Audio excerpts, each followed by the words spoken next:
Hi, this is Ed Fitzpatrick. If you enjoy local politics as much as I do, be sure to join our friends at Rhode Island PBS for the show A Lively Experiment. Hosted by Jim Hummel, the weekly series features journalists, pundits, and politicians debating the stories and issues that matter most to us Rhode Islanders. Tune in to A Lively Experiment and be part of the conversation. Fridays at 7 p.m. on Rhode Island PBS and wherever you get your podcasts.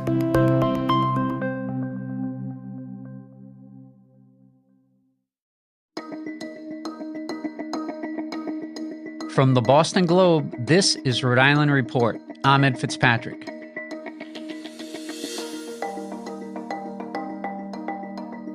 Welcome back to the podcast where we bring you big conversations from our very small state. Today, we're getting out of the studio and onto the field with the Providence Hurling Club. That's hurling with an H. It's one of the most popular sports in Ireland, but it's also gaining steam in the United States. Here in Providence, the team has been around for 10 years, and they're pretty good. They've already won 2 regional championships. I visited one of their practices to learn more.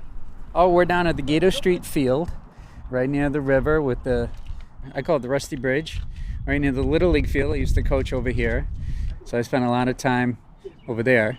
I've spent 0 time with the Providence Hurling Club as they're congregating now here on a nice sunny spring day to play the sport that not many Rhode Islanders know about. So I want to quiz them on how they explain it to people and how they distinguish it from curling. We meet the team's coach, Mike Kennelly, in the parking lot. There he is, man of the hour. How are you? Most of the players here call him Woody. One of the fellas on the team thought I looked like Woody from Toy Story, and everyone else agreed, and it's stuck since. So I don't even waste time. I just introduce myself as Woody because someone else will call me it anyway. That's the key of the club. Yeah, nobody knows anyone's real name. There are a lot of nicknames. We have fun with it. Yeah. What are some of the others that you can mention? We call Martin Head. He was looking for a helmet first day, and he said, "Well, I've got a big head." So, and I said, "Okay, well then that's what we'll call you." We got Sunshine over there. He's got long blonde hair, so we call him Sunshine. Matt Haynes owns Providence Gondola, so we call him Gondo. Yeah, Ripta, because he was all sorts of reasons. Mike holds a wooden stick in his hand. It looks like a canoe paddle crossed with a field hockey stick. So the hurl or hurley, depending on which part of Ireland you're from, people call it an axe. They think it looks like an axe. It's 4 feet long, roughly, usually between 32 and 36 inches. Players use the hurley to scoop a ball called a schlitter off the ground and hit it down the field. You can't touch the ball on the ground. That's the number one rule. We tell people the very first thing we say, and they'll, okay, I understand, but nevertheless, almost 100% of people will get frustrated, pick up the ball off the ground with their hand. That's exactly what I did when I last saw you. I picked it up and everybody was like, don't do that again, we'll break your hand. Exactly. That's another reason not to do it. It's illegal, plus your hand's down there, it's fair game. Mike says hurling is a stick and ball sport. It's similar to hockey, field hockey, lacrosse, baseball. We say it's kind of all those things. It's on a field that's 150 yards long by 90 yards wide. We play 13 aside. It's similar to soccer in you're passing it, moving the ball down the field, but it's called the fastest game on grass because you can move the ball from one end of the field to the other very quickly. You score. That's always something you have to explain, right? Yeah. So there's a goal, like a soccer goal, basically, with the uprights over it. And if you get it into the goal, it's 3 points. And if you get over the crossbar, it's 1 point. I asked Mike for a little tutorial on how to hit the schlitter. The grip is opposite of a baseball grip, right? So I'm right-handed, and my right hand is going on the bottom. And then when I throw the ball up, my left hand locks up on top, right? So that's the first thing that kind of throws Americans off because they're used to the baseball, right? Right hand on top, yeah. And you get power like that, it's almost like a tennis, backhand. So, yeah, when you're hitting it, it's just... impressive. All right, let me give this a shot. That is good. It didn't feel right. I didn't hit the sweet spot.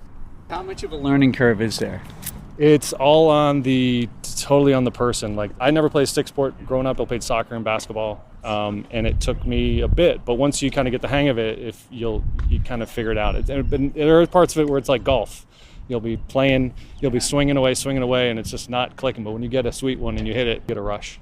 You're like, finally, I finally did it. Mike has relatives from Ireland, where hurling is considered one of the top national sports, but he got his start playing for a team in New Jersey.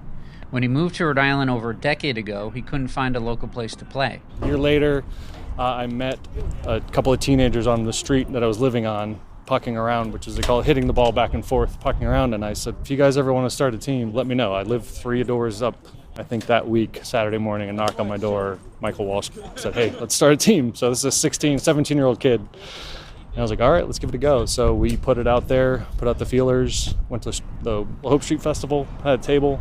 The next day, a dozen people showed up.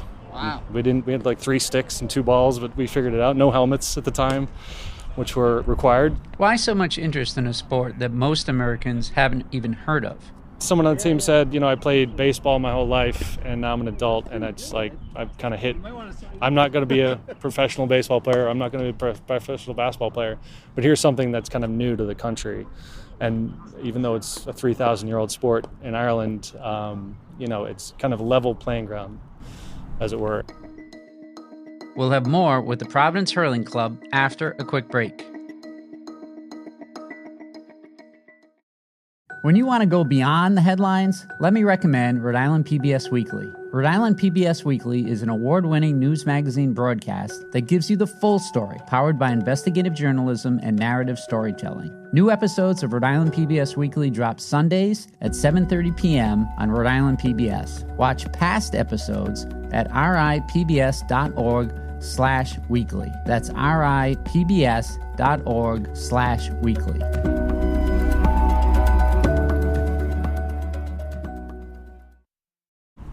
Martin Green, or Head, has been on the team since almost the very beginning. I'd seen the sport in Ireland, and I was like, this sport's great. I was like, if I ever see it here in the States, I want to do it. And I saw someone in Providence walking down the street after work with a hurl.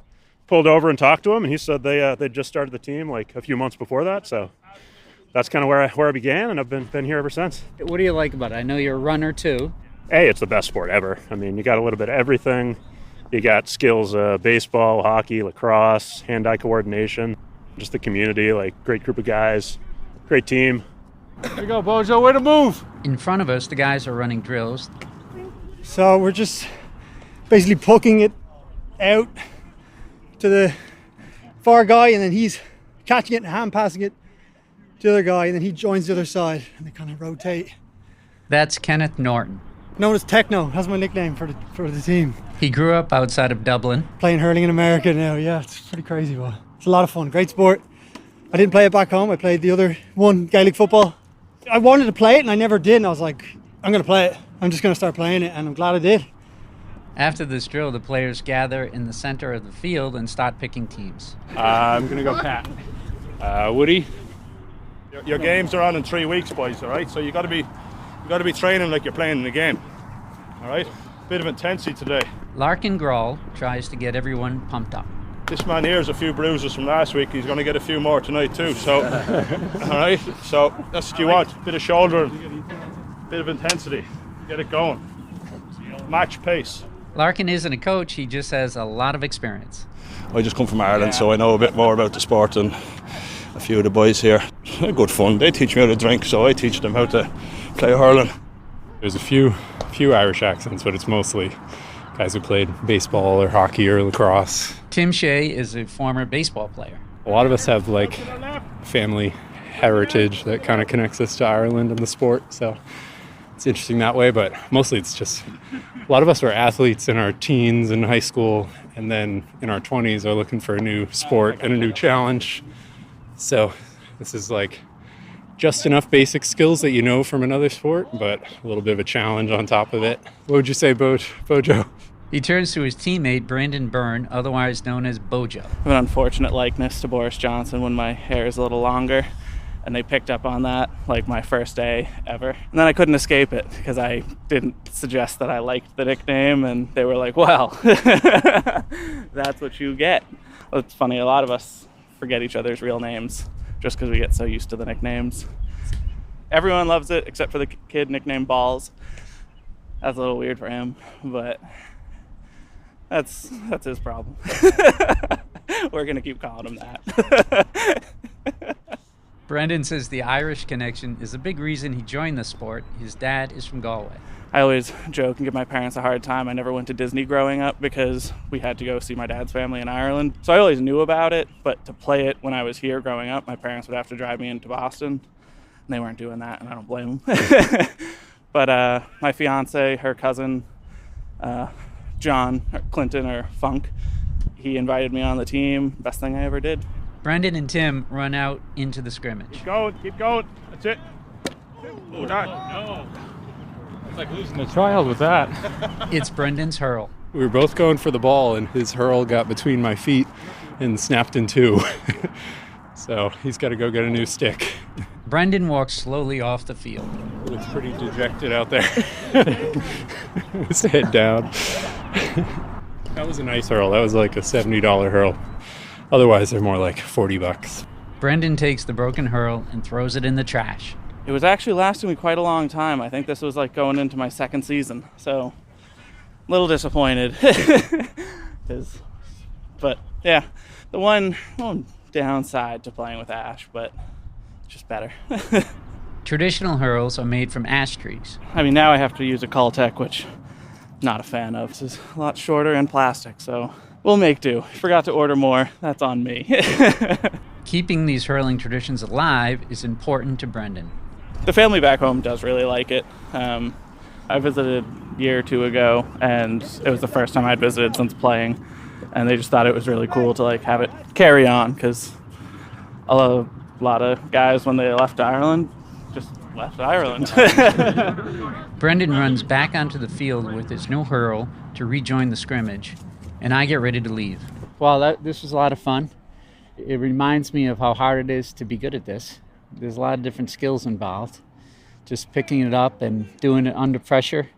So I'm impressed by the skill they are showing us right now. If you want to watch the Providence Hurling team play, their next game is Sunday, June 1st at the Irish Cultural Center in Boston, and they practice on most Wednesday nights at the Gano Street Field in Providence. Rhode Island Report is a production of the Boston Globe in collaboration with Rhode Island PBS. Today's episode was produced by Megan Hall.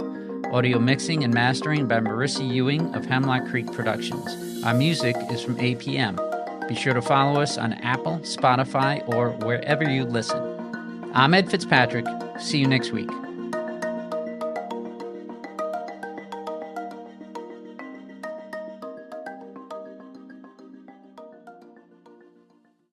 Looking to binge watch all your favorite PBS shows? You need Rhode Island PBS Passport.